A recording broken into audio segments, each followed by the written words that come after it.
नमस्कार दोस्तों, मैं अंकुर उपाध्याय स्वागत करता हूं आप सभी का आपके अपने YouTube channel share market analysis में। एक बार दोबारा से टाटा मोटर्स का शेयर 1000 रुपए पे आता हुआ दिखाया आज। हालांकि क्लोजिंग के समय 1% ऊपर से हल्का नीचे आ गया, 992 पे अराउंड क्लोजिंग देता हुआ दिखाया।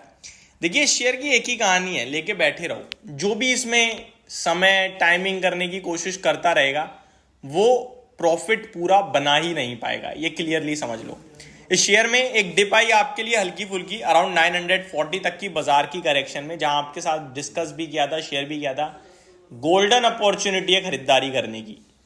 ये मतलब स्टॉक नीचे जाने के लिए आपके पास कुछ है ही नहीं। अगर इसमें कुछ नीचे ले जाने के लिए खबर या ट्रिगर बनेगा तो वो बनेगी टेस्ला।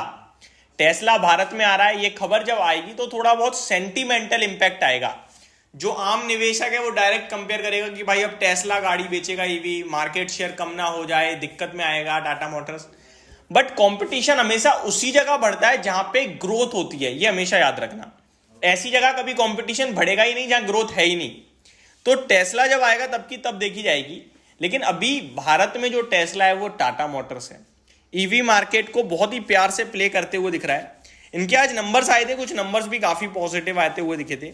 अप्रैल से आई थिंक इनके कुछ कमर्शियल व्हीकल्स के दाम भी बढ़ रहे हैं, तो वो अपडेट मैं ऑलरेडी आपके साथ डिस्कस कर ही चुका हूँ। अराउंड 2% तक के दाम बढ़ाए जा रहे हैं। अब अगर मैं टाटा मोटर्स की पर्टिकुलरली बात करूं आप सभी के साथ, तो रिसेंटली मैंने आप सभी के साथ डिस्कस किया हुआ है, टाटा मोटर्स और एमएनएम में से एक स्टॉक आपको उठाना है, चाहे कोई भी उठा लो। दोनों वैल्यूएशन टर्म्स पे अच्छे हैं, दोनों का आउटलुक अच्छा है, दोनों की डिमांड हैवी है।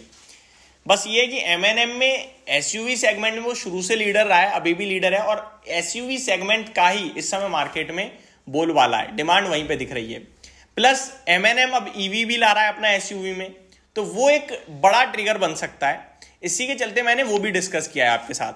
अगर टाटा मोटर्स की बात करें तो कंपनी का प्रॉफिट कंटिन्यू बढ़ ही रहा है। अभी स्टॉक अराउंड 20 के पीई पे ट्रेड करने लगा है आपके लिए, जिसमें एग्जैक्टली अगर 20 के पीई पे इसको लेके जाया जाए तो 1200 रुपए का भाव होना चाहिए, क्योंकि स्टॉक का जो अर्निंग पर शेयर है वो 59 रुपीज का है। 59 रुपीज के अर्निंग पर शेयर के हिसाब से कंपनी का भाव 1160 या 1200 रुपए का होगा, तो फिर माना जाएगा 20 का पीई।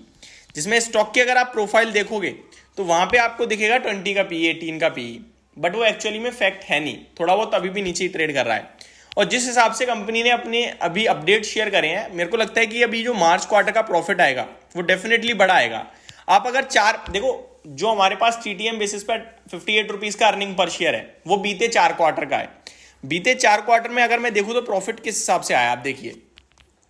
मार्च में था 5500 करोड़ का, जून में 3300 करोड़ का, एंड आपके लिए सितंबर में 3800 करोड़ का, और अभी जो सबसे रिसेंट है वो 7145 करोड़।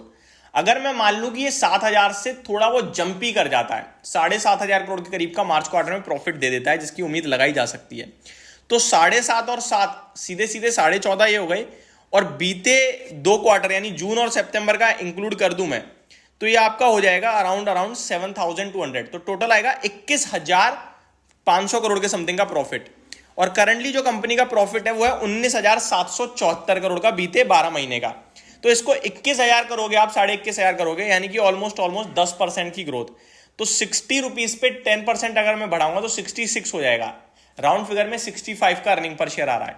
इसके हिसाब से 20 का पी अगर इसे बाजार देता है तो 1300 रुपए का भाव सीधा सीधा नेट खड़ा हो गया। तो टाटा मोटर्स में अगर आप ये सोच रहे हो कि 900 वाला 1000 हो चुका है या फिर 400 वाला 1000 हो चुका है, तो मैं आपको बता दूं ग्रोथ भी है। केवल प्राइस मत देखो, स्टॉक की कंपनी की ग्रोथ भी तो देखो। इसीलिए पीई एक ऐसा पैरामीटर होता है जो आपको करंट सिचुएशन के हिसाब से बताता है ये महंगा है या सस्ता है। अब यही शेयर का भाव यही रहने दो और प्रॉफिट घटा दो, तो यही फिर पीई आपका हो जाएगा 100-200, ठीक है, फिर वो महंगा दिखेगा। लेकिन अभी पीई 20 का है, यानी कि अर्निंग्स बढ़ी है। सेम चीज मैं अदानी विलमार में कहता हूं कि कंपनी के शेयर में गिरावट आई है वो तो ठीक है, लेकिन आप ये देखो प्रॉफिट पूरा खत्म हो गया, इसलिए वो 400 के पीई पे दिख रहा है। एक समय था जब स्टॉक 800 रुपए का था लेकिन फिर भी 100 रुपए के पीई पे दिखता था। अभी स्टॉक 400 रुपए के भी नीचे ट्रेड कर रहा है लेकिन 500 के पीई पे दिख रहा है। क्यों? क्योंकि प्रॉफिट ही नहीं है। अर्निंग्स आपकी डायरेक्टली कंपनी के वैल्यूएशंस को गिरा देती हैं। समझ रहे हो बात को? अगर मैं कंपाउंडेड प्रॉफिट ग्रोथ देखूं तो टीटीएम बेसिस पे 500% की है, जिसमें शेयर का प्राइस 143% भागा है। तो आपको फिर तो बहुत स्कोप है। मैं आपको बता दूं ऐसा कुछ नहीं है, स्कोप अब बहुत नहीं बचा है, ऑलरेडी जस्टिफाइड वैल्यूएशन पे ट्रेड कर रहा है कंपनी का शेयर, क्योंकि बीते 3 सालों में कंपनी का शेयर 50% से ग्रो हुआ है, लेकिन प्रॉफिटेबिलिटी 31% से बढ़ी है, तो ऑलमोस्ट एडजस्ट कर चुका है। बट अभी आप ये सोचो कि स्टॉक बहुत चल चुका है, गिरावट आ सकती है, ये अभी थॉट प्रोसेस तब तक मत लाना जब तक प्रॉफिटेबिलिटी में आपको कहीं से कहीं तक दिक्कत ना दिखे। अभी तो प्रॉफिट हर क्वार्टर डबल आ रहा है भैया, तो अभी मेरे को लगता है वेट करना चाहिए। फ्रेश एंट्री भी इसमें अभी बनाना चाहो बना सकते हो, और टेक्निकल टर्म्स में लग रहा है जो 1060 के इसके हाईज हैं उनको निकालेगा और ऊपर जाने की तैयारी कर रहा है स्टॉक। तो ये मेरी तरफ से आपके लिए एक फ्रेश अपडेट थी टाटा मोटर्स पे। होप आपको सारी जानकारी समझ में आई होगी। Thank you so much for watching this video. Have a great day guys.